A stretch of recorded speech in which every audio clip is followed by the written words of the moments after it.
네, 오늘은 이제 사무엘하 9장 1절부터 13절까지 말씀 보겠는데요. 이 사무엘하 9장은 다윗이 그 1차, 2차 정복 사업이 8장과 10장이에요. 8장은 1차 정복, 10장은 2차 정복. 다윗의 정복 사업 사이에 이 이야기가 쏙 들어가 있습니다. 이 이야기가 들어가 있어요. 그러니까 이 사파적으로 들어가 있는데 이렇게 들어간 이유가 있겠죠.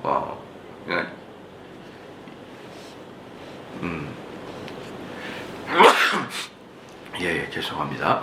이 8장과 10장의 그 1차 사업, 2차 사업 사이에 사파적으로 딱 놓은 거예요. 그러니까 이것을 사무엘하는 우리가 쭉 봤듯이 역사적 연대순이 아니다라는 것을 알 수 있겠죠. 역사적 연대순이 아니라 이 저자가 말하고자 하는 의도가 있었던 거죠. 이 말하고자 하는 의도는 이제 뭐냐 그러면은 8장과 10장에서 뭐 다윗이 엄청나게 이제 영토를 확장하고 부강성으로 나가는 그런 사이에도 내부도 돌아보고 있다는 걸 보여주고 있어요. 외적으로 뭐 그런 거잖아요. 그 잡힌 물고기에는 뭐 먹이를 안 준다 그러듯이 외부만 막 확장했던 건 아니죠. 확장한 게 아니고 내부도 돌아보았다라는 것을 보여주고 있어요. 그래서 이제 이 9장에 나타나는 것은 뭐냐면 그 다윗에게는 두 가지 중요한 요소를 이 9장에서 말해주고 있는 거예요. 첫 번째는 다윗에게는 관용이 있었다는 거예요. 관용이. 왜 관용이 있었냐 그러면은 뭐 고대나 뭐 가까운 시대나 현대까지 뭐가 있냐면 그 전임자, 전임 왕을 다 지우는 게 원래 그 방식이에요. 그 전임자의 그 친인척, 특별히 그 뭡니까 핏줄들은 싹 다 제거죠. 제거. 기본적으로 죽이든지 아니면은 멀리 유배를 보내든지 이렇게 해가지고 제거를 하는데 다윗은 오히려 그 사울의 핏줄이 있는지를 다 찾은 다음에 그 핏줄을 꼭 자기 아들처럼 이렇게 거두어 들여서 그를 잘 보살폈다라는 관용을 보여주고 있고, 두 번째는 의리입니다. 네, 다윗의 의리를 볼 수 있어요. 그러면 이 무비보셋은 누구냐 그러면 제가 옛날에 무비보셋이 사울의 아들이라 그런 적이 있었는데 사울의 아들이 아니라 손자입니다. 손자. 사울의 손자인데 요나단의 아들이 무비보셋이에요. 요나단의 아들이 무비보셋이기 때문에 이 무비보셋은 뭐냐 그러면 요나단과 다윗이 언약을 맺은 것에 대한 이제 결과물이 무비보셋을 거둬들이는 것이죠. 그러니까 의리를 지키고 있는 것이죠. 그러니까 이게 이제 관용을 보여주기 위해서 또는 다윗이 의리를 지키는 걸 보여주기 위해서 이렇게 했다 그러면 말이 안 되는 거고, 하나님 말씀대로 요나단과의 약속을 하나님 앞에서 언약을 맺고 약속을 맺었으니까 그것을 지킨 결과가 관용이고 의리지, 사람들에게 관용과 의리를 보여주기 위해서 이렇게 한다는 것은 참으로 어리석은 그 질문이죠. 저는 중국 문학이, 여러분 중국 문학 중에 이제 우리가 좋아하는 게 손자병법이 있잖아요. 손자병법이 있는데 그 손자병법은 여러 가지 멋있는 말로 막 치장을 하지만, 손자병법은 기본적으로 남을 이기기 위해서 속이는 게 손자병법이에요. 병법은 다 속이는 거잖아요. 그렇잖아요. 남을 이겨먹기 위해서. 그러니까 이 손자병법에 그런 말이 있어요. 남이 나를 얕잡아보게 하기 위해서. 정확하게 워딩은 생각이 안 나지만 그 뜻은 그래요. 남이 나를 얕잡아보고 남이 나에게 마음을 놓게 하기 위해서 내가 겸손해져야 된다, 이 말이 있어요. 그러니까 성경은 하나님 말씀대로 살다 보니까 겸손인데, 손자병법은 남을 이기기 위해서 겸손해져야 되는 거예요. 그래서 저는 이 중국 문학에 익숙한 한국이나 이런 나라들은 속이는 것이 쉽다라고 생각을 해요. 그런 의미에서. 그러니까 우리가 어릴 때부터 남을 이기기 위해서 그 일본도 마찬가지예요. 다 이 동양 쪽은 중국 문화에 푹 젖어 있었던 국가들이기 때문에 남을 이기기 위해서 속이는 것은 병법 중에 하나인 것이지 그게 큰 문제라고 생각을 안 하는 이런 민족들이라는 생각이 들어요. 제 느낌이 그러거든요. 왜냐하면은 그 우리가 보고 있는 수많은 처세술을 자세히 봐보십시오. 수많은 처세술은 다른 사람에게 내가 상사에게 내가 눈에 들도록 어떻게 할 것인가. 그렇죠. 그 다음에 내가 비즈니스 할 때 어떻게 그 사람에게 딸 것인가. 또는 내가 면접을 볼 때는 어떻게 해야 될 것인가. 이런 내용들이 사실은 우리를 한 단계 더 높은 사람으로 끌어주는 것 같지만 자세히 아주 단축해 본다면은 내가 아닌 다른 사람이 되어서라도 그 사람의 눈에 들게 하는 거 아닌가요? 저는 자꾸 그런 생각이 들어가지고 저는 처세술이나 그 다음에 동양적 고전은 읽기가 너무 싫어요. 글을 읽으면 자꾸 속이고 있는 것 같다는 느낌이 드는데, 그런데 그런 느낌이, 그런 것들이 우리가 밝았으니까, 우리는 왜 동양 사람이니까, 중화 문화권에 있으니까 그런 것에 익숙하다 보니까 꼭 이걸 읽으면은 어때요? 다윗이 관용을 베풀고 다윗이 의리를 지키는 것은 자기의 왕권을 강화시키기 위한 어떤 방편처럼 보이잖아요. 근데 성경은 그런 식으로 표현하면 당장 그 사람을 뭐랍니까? 외식하는 자요. 그 사람은 자기를 속이는 자라고 아예 성경이 나와버려요. 그러니까 성경은 핵심이 뭐냐 그러면 다윗의 그 행동이 아니라 그의 마음을 보기 때문에 사실 9장에서 다윗은 의리를 지키고 다윗은 관용을 베푼 것은 사실 그 마음이었던 것이지, 그가 왕권을 다 강화하고 많은 이스라엘 사람들을 야 내가 다윗을 따라도 괜찮은 사람이 있구나 이렇게 보이기 위해서 다윗이 퍼포먼스를 했다고 그러면 절대로 여러분 잘못된 생각이에요. 성경은 그런 식으로 다윗의 행위를 보는 게 아니에요. 다윗의 그 마음을 보는 것이죠.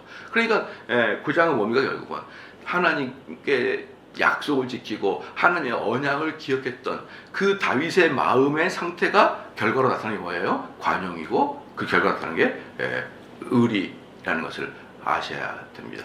우리는 지나치게 이 중화민족 이쪽에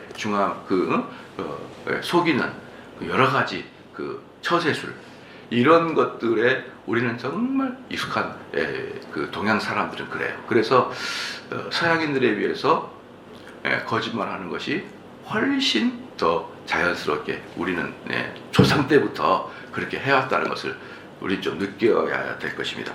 1절에 보니까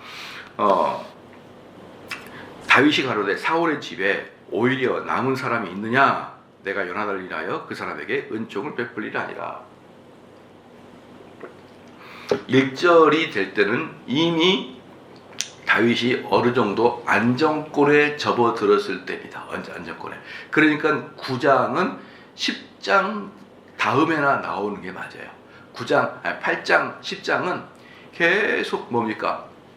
그 외부의 사람들을 계속적으로 제압해 나가는 것이었고, 어느 정도 이제 이스라엘이 조금 안정이 됐을 때, 이스라엘은 계속 안정이 되지 않았어요. 첫 번째, 왜냐하면 첫 번째는 다윗이 이스라엘 전체를 통일시켜야 되는 것이 정신이 없었고, 두 번째는 외부적인 세력들을 계속적으로 공격을 해야 해서 정신이 없었고, 이제 이게 조금 어느 정도 안정이 되자 다윗이 야 내가 요나단과 약속한 게 있는데 사울의 집안에 아직 살아있는 애가 있느냐 이렇게 이제 물어봤던 것이에요. 그러니까 여기서 이제 은총이 있거든요. 요나단을 인하여 내가 그 사람에게 은총을 베풀리라. 이 은총이라는 게 있는데요. 여러분 잘 알다시피 이 은총이 히브리 말로 뭡니까? 헤세드예요. 헤세드. 그러니까 구약에는 이 헤세드 정신이 기본적으로 쫙 깔려 있어요. 우리 신약에는 뭡니까? 믿음으로 쫙 깔려 있거든요. 신약은요, 믿음, 물론 은총과 믿음은 똑같은 거죠. 그런데 특별히 구약은 은총이라는 게 쫙 깔려 있어요. 그럼 이 은총이라는 게 헤세드가 뭐냐? 너가 불쌍하니까 내가 너를 거둬들겠다 이 뜻이 아니에요. 이 구약의 은총의 헤세드의 기본적 요건은 뭐냐면 언약의 성취입니다. 언약의 성취. 그걸 우리는 분명히 알아요. 이게 왜냐면 아브라함과 야곱과 이삭에게 맺은 언약이 있잖아요. 그 이삭에게 맺은 언약 때문에 후대 사람들은 자기들의 공로에 의해서 하나님께 선택받은 게 아니라 요 조상들의 언약 때문에 선택받은 거예요. 그죠? 그게 분명히 헤세드 요소 나와요. 여기서 보면은 요나단과 언약을 맺었기 때문에 요나단의 후손을 내가 거둬들이겠다.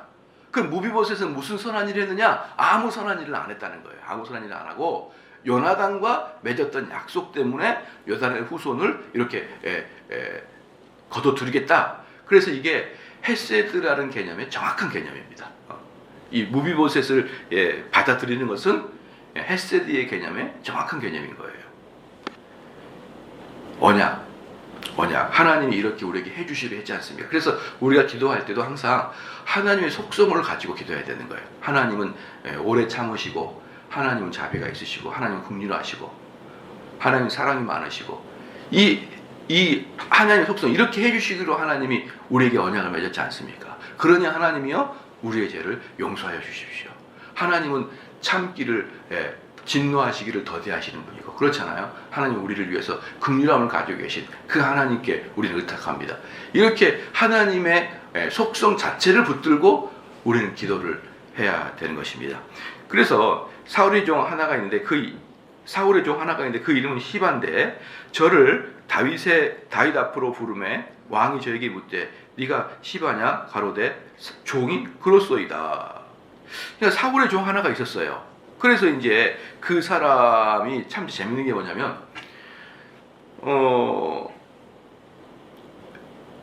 이제 사울이 이 종에게 다윗이 종에게 사울의 집안에 사람이 있느냐 이렇게 물어봤는데 사람들이 무비보셋이라고 직접 이야기 안 하고 종 시바를 먼저 이야기를 해요. 왜 그럴까요? 무비보셋보다 시바가 훨씬 더 유명하니까 그러는 거예요. 예. 훨씬 더 유명하니까. 그래서 무비보셋을 먼저 이야기할 수 있잖아요. 마갈의 집에 무비보셋이 있습니다. 마길의 집에 무비보셋이 있습니다. 그러면 되는데 먼저 시바를 만난 다음에 시바의 입에서 무비보셋이 나온 거예요. 그러니까 여기서 보면은 그 종이 훨씬 더 유명하더라. 그 독일에 갔더니 어떤 교회를 딱 갔어요. 갔더니 보편적으로는 그 교회의 목사님이 다 유명한 거예요. 이 교회 그 교회에 유명한 것은 그 교회 역대 목사님, 막 그 유명한 거예요. 만약에 우리로 말하면은 우리가 만약에 나중에 통일이 되면 참 통일이 빨리 되면 좋겠는데 통일이 빨리 되면은 아주 혼란스럽기도 하겠지만 어쨌든 통일이 되면 좋겠어요. 통일이 되면 저는 가고 싶은 데가 어디냐면 산정현 교회. 북한의 산정현 교회. 거기 가면 어때요? 여기 담임 목사님이 주기철 목사입니다. 얼마나 유명합니까? 그리고 여기 장로님이 조만식 장로님이었다. 엄청 유명하잖아요. 그리고 보편적으로 어떤 교회라 그러면은 그 교회 담임 목사님이 딱 떠올라요. 유명한 담임 목사님. 사랑교회 그러면 곧바로 옥하는 목사님 딱 떠오르잖아요. 온누리교회 그 하영주 목사 이렇게 떠오르잖아요. 그 온누리교회 그러는데 장로님은 잘 안 떠오르잖아요. 그죠? 그러니까 보편적으로 보면은 유명한 교회가 있는데 유명한 교회 가면 그 역대 유명한 담임 목사님이 떠올라요. 근데 어느 교회 딱 갔더니 그 교회는 담임 목사님이 아니라 성가대 주의자가 제일 유명해. 그리고 교회 앞에 성가대 주의자가 동상이 딱 서 있어요. 성가대 주의자가 누구냐? 바하야, 바하. 바하. 이야, 바하다. 그것처럼 그 교회에서 역대, 그 교회가 한 600년, 700년 된 교회인데 그 교회에서 역대 가장 유명한 사람은 바하였어요. 그 바하 들어가 보니까 안에 성가대 지휘를 했다고 다 이렇게 글이 써 있더라고요. 그런데 이것처럼 그 무비보셋이 아니라 그 신하가 제일 유명했던 겁니다. 제일 유명했던. 이때가 이제 왜 이 신하가 유명했는지는 좀 보면 알 수가 있어요. 그래서 그 왕이 가로되 사울의 집에 남은 사람이 없느냐? 내가 그 사람에게 하나님의 은총을 베풀고자 하노라. 시바가 왕께 고하되 요나단의 아들 하나가 있는데 절뚝발이니라. 절뚝발이에요. 이 절뚝발이라는 것은 육체적 절뚝발이 되지만 또 다른 뜻은 뭐냐면은 전혀 사울의 가문은 소망이 없다는 것을 나타내는 거예요. 이스라엘 사람들은요, 여러분, 이 오른손을 우리는 뭐라고 하냐면 바른 손 그러죠. 오른손을 바른 손이라고 그랬어요. 그래서 옛날에 엄마 아빠들이 왼손으로 밥 먹으면 야 바른 손으로 먹어 이렇게 했습니다. 그럼 오른손이 바른 손, 왼손은 뭐예요? 그른 손이야. 그른 손, 잘못된 손.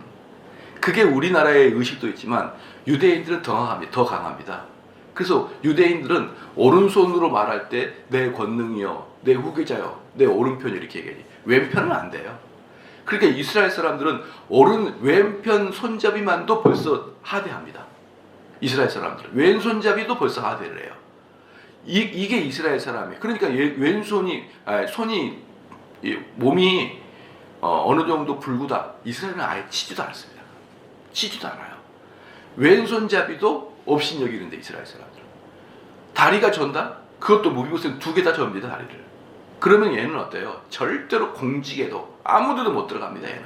그러니까 이 말이 저렇다, 그 발이 저렇다라는 것은 사울의 가문은 끝장났다, 이걸 보여주고 있는 거예요. 아무런 그 무비보셋에게는 뭐 있다? 다윗의 눈에 들어서 합당할 게 안 보인다는 거예요. 4절에 왕이 저에게 묻되 그가 어디 있느냐? 시바가 왕에게 고하되 로드발 암미엘의 아들 마갈의 집에 있나이다. 다윗 왕이 사람을 보내어 로드발 암미엘의 아들 마길의 집에서 저를 데려오니. 마길의 집에서 저를 데려오는데 그러니까 이제 이 뭡니까? 무비보셋은 아무것도 하는 게 없어요. 그냥 자고 있는 거예요. 그래서 아무것도 하고 없고 근데다가 육체는 어때요? 어느 것도 다윗에게 예뻐 보일 리가 없죠. 예뻐 보일 리가 없어요. 그렇죠? 그런데 다윗이 요나단과의 언약을 생각해가지고 무비보셋 찾는 게 정확하게 뭡니까? 우리와 똑같아요. 우리는 영적으로 절름발이에요. 여러분 그 노래 중에 옛날에 가스펠선 중에 똑바로 걷고 싶어요 주님 그런 노래가 있어요. 그게 이제 영적으로 절름발이라는 뜻이거든요. 그러니까 우리는 똑바로 걷고 싶어도 다리가 쫄뚝쫄뚝 거리는데 어떻게 똑바로 걷습니까? 그러니까 우리는 영적으로 절름발이기 때문에 아무리 영적으로 바르게 살라 그래도 바르게 살 수가 없어요. 다리 자체가 절름발이니까. 그렇게 볼품 없고 그렇게 공로가 없는 우리를 예수 그리스도 하나님의 언약을 맺음으로 말미암아 성령이 우리를 찾아가지고 구원하잖아요. 똑같은 거예요. 지금 예수 구원의 도를 보여주고 있는 거예요. 요나단과의 언약을 맺었기 때문에 그 절름발이었던 그 무비보셋을 다윗이 찾아가지고 그 사람을 예수님의 식탁으로 초대한 거랑 마찬가지입니다. 그래서 사울의 손자 요나단의 아들 무비보셋이 다윗에게 나와서 엎드려 절하매 다윗이 가로되 무비보셋이여 하니 대답하여 주의 종이 여기 있다. 정확하죠. 하나님께서 우리를 불러서 성령이 우리를 찾으러 왔어요. 성령이 우리를 찾으러 와가지고 성령께서 우리를 구원하실 때 우리의 반응이 뭡니까? 그 예수 그리스도 앞에 펄썩 주저앉아가지고 이 종이 뭘 했다고 찾으시나이까 이렇게 너무너무 겸손해지는 거예요. 그 다윗의 마음에 합하게 할 행동이 아무것도 없었거든요. 우리는 주님이 우리를 불러야 될 행동이 아무것도 없었어요. 근데 우리 주님이 나를 찾았기 때문에 첫 번째 나타나는 형태가 뭐냐면 겸손입니다. 겸손. 도대체 나 같은 못난 이를 왜 찾으셨습니까? 나 같은 못난 이를 왕께서 어이 부르셨나이까? 이 마음 자체만으로 어때요? 이미 겸손함의 극치로 들어가고 있는 것이죠. 만약에 여기서 무비보셋이 왕이 나를 찾을 만한 공로가 있지요, 이런 눈빛이나 언행을 했다, 얘는 그냥 끝나는 거죠. 그렇기 때문에 여러분 기독교에서 교만은 그냥 죄가 아니에요. 무슨 죄냐면 버림받는 죄가 교만이에요. 이게 교만이라는 게 기독교는 제일 무서운 죄입니다. 왜 제일 무서운 죄냐면 주님을 만난 사람의 첫 번째 형태가 겸손이거든요. 주님을 만난 사람의 첫 번째 형태가 겸손인데 그 겸손함이 없는 것은 첫 번째 주님 만나지도 않았다는 뜻이거든요. 그래서 교만은 기독교에서는요, 다른 말로 불씨가 똑같은 거예요. 절대로 용서받지 못할 죄죠. 어떤 죄도 용서받지만 하나님을 불신하는 자들은 용서 못 받잖아요. 그런데 교만한 자는 하나님을 만나지 못함의 첫 번째 특징인 것을 여러분 아셔야 됩니다. 그래서 교회에 다니면서 정말 그 사람이 이 교만이 살기 등등하다, 저는 정말 그분들 찾아다니면서 도시락 싸고 다니면서 당신 이 성품은 안 됩니다. 그렇게 이야기하고 싶어요. 이 성품은 당신 버림받았다는 첫 번째 증거예요. 이걸 저는 계속 말하고 싶다 이 말이에요. 말해주고 싶다. 그래서 보십시오. 네, 대답하되 주의 종이 여기 있나이다. 어때요? 주의 종이 여기 있나이다. 이 말 어디서 많이 들어보지 않았어요? 탕자가 내가 아버지한테 가면 종의 하나로 저를 받아주소서 이렇게 말해야지 이런 마음이 들었잖아요. 그러니까 전부 다 겸손한 마음이에요. 그게 전부 다 겸손함을 상징하고 있는 거거든요. 그러니까 7절에 다윗이 가로되 무서워 말라. 내가 반드시 내 아비 요나단을 인하여 내게 은총을 베풀리라. 뭡니까? 헷세드를 정확하게 보여주고 있는 거예요. 헷세드를. 그러니까 우리에게도 예수님께서 그러시는 거예요. 하나님께서 아니 하나님 우리 같은 쓸데없는 우리를 불러주신 이유가 뭡니까? 야 두려워하지 말라. 내가 내 아들 예수와 맺은 언약 때문에 너를 불렀느니라. 이건 거예요. 이건 거예요. 그러니까 내가 네 조부 사울의 밭을 다 내게 도로 주겠고 또 너는 항상 내 상에서 먹을지니라. 여기 보십시오. 이게 이제 중요한 거예요. 이게 이 사울이 가지고 있던 땅이 어마어마하게 넓을 거란 말이에요. 왜? 왕이었으니까. 그리고 사울은 어떤 사람입니까? 자기가 그 전쟁 나가가지고 전리품을 구하면 다 인마에 뽑게 대상이 사울이에요. 나가서 전쟁에서 인마에 뽑게 됐단 말이에요. 여기에 비해서 다윗은 전부 다 예루살렘 성질에다가 갖다 넣어놨지만 사울은 인마에 뽑게 됐단 말이에요. 그러니까 사울의 땅이 엄청 넓다는 것은 상식적으로 우리가 생각해 볼 수 있잖아요. 그죠? 근데 그 땅을 누구에게 줍니까? 무비보셋 너한테 주겠다는 거예요. 그 이 뜻은 뭡니까? 그동안에 무비보셋이 그 땅을 안 가지고 있었다는 뜻이에요. 그동안에. 예, 이런 생각이 천재들만 하는 거 아니잖아요. 그냥 상식이잖아요. 그동안에 무비보셋이 사울의 땅을 가지고 있지 않았다는 거예요. 그러면 그 사울의 땅을 누가 가지고 있었다는 거예요? 시작. 마스크를 써가지고 안 들리는 건가? 그냥 안 들리는가 모르겠는데요. 그 사울의 종 시바가 가지고 있었다니까요. 시바가. 그러니까 사울의 종 시바는요. 종의 주제에 아들이 15, 종이 20명이에요. 그래서 그 많은 사람으로 그 땅 전체를 관리하고 있었던 겁니다. 지금 뭐예요? 나쁜 놈이었죠. 시바가. 그러니까 사람들은 아까도 제가 처음에 말씀드렸지만 종이지만 시바는 전국 사람들이 알 만큼이나 떵떵거리고 살았던 사람이었던 거고 사울의 자손은 1%치도 차지하지 못하고 일반 평민처럼 살고 있었던 것입니다. 그렇기 때문에 사람들은 사울의 종은 알아도 사울의 아들들은 몰랐던 거예요. 사울의 자손들은. 그래서 나중에 이 시바가 나중에 그 무비보셋의 재산을 탈취한다는 게 답이 나와요. 근데 여기에서는 시바의 상태를 나타내지 않았지만 이미 여기에서도 이 녀석이 사울이 죽을 때 사울과 요나단이 한꺼번에 몰살당하고 무비보셋이 급하게 피나가잖아요. 자기 유모를 따라서 급하게 피나가다가 떨어져서 다리가 부러진 거예요. 양쪽 다리가 다 부러져 버린 거예요. 그리고 도망가고 나니까 어때요? 종이 이거 다 내 거다. 그리고 떵떵거리고 살았던 겁니다. 떵떵거리고. 그때 이제 시바가 도망갈 때 그때 어린 나이에 도망갔거든요. 어린 나이에 도망갔어요. 그렇죠? 그때 이제 요나단이 전쟁에서 칼로 싸워서 죽었기 때문에 이 무비보셋은 어린 나이였단 말이에요. 근데 지금 무비보셋은 뒤에 보니까 아들이 하나 있어요. 그러니까 벌써 수십 년이 흐른 거예요. 그동안에 어때요? 시바라는 녀석이 아들이 15이면 여러분 한번 생각해 보세요. 한 여인한테서 낳겠어요? 몇 명의 최소한 서너 명, 5명 정도 있는 거 아니에요. 그때 3명씩 난다 그래도 5명이잖아요. 어떻게 종이 5의 부인을 거느리고 있으며 20명의 종을 부릴 수가 있습니까? 제가 늘상 말씀드리지만요. 고대부터 우리 바로 근세까지 그 집안의 재산 목록 1호가 부동산이 아니라 종이었습니다.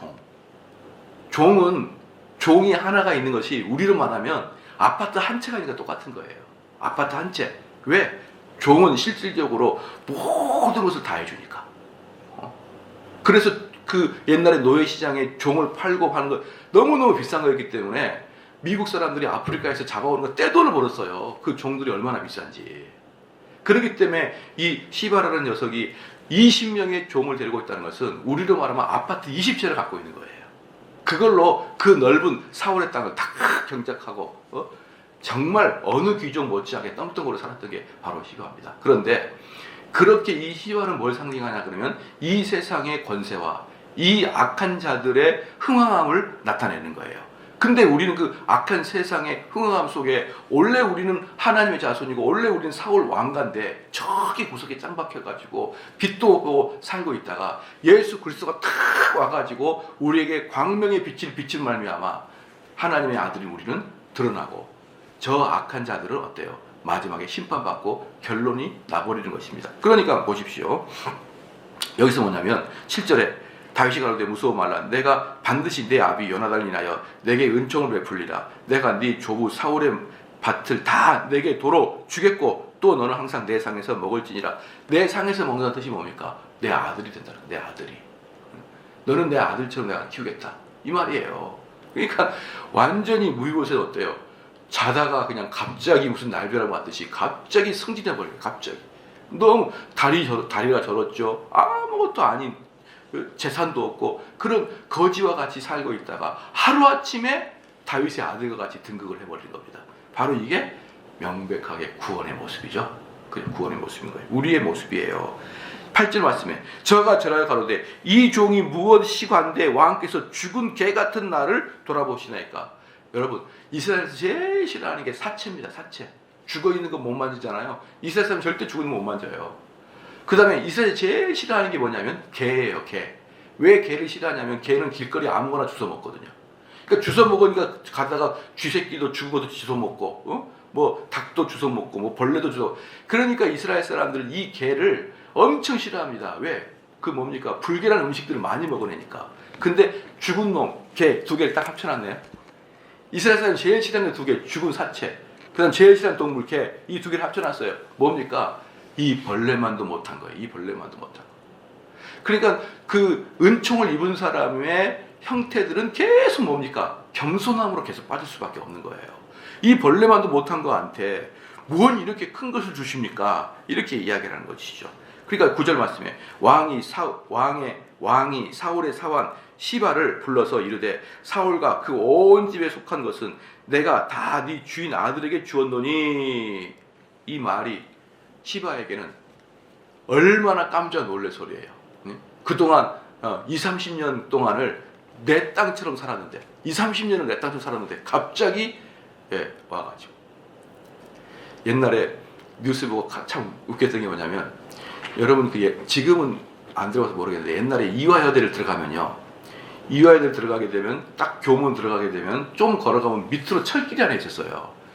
가보신 분은 알아요. 밑에 철길이 있었고 이렇게 넘어서 이제 이화여대 들어가는데 이화여대가 거의 100년이 그때도 100년이 넘었을 거예요. 아마 그때 제가 가봤을 때도 아주 오래됐는데 지금 당연히 100년이 넘었고 그 들어가면은 철길이 있는데 한 100년이 됐을 겁니다. 100년. 나중에 조사해보니까 그게 이화여대 땅이 아니라 국가 땅이네.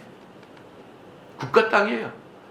그래서 국가에서 계산해가지고 청구했다는 게 뉴스 나왔어요. 그 100년 동안 무단으로 쓴 것에 대한 청구서.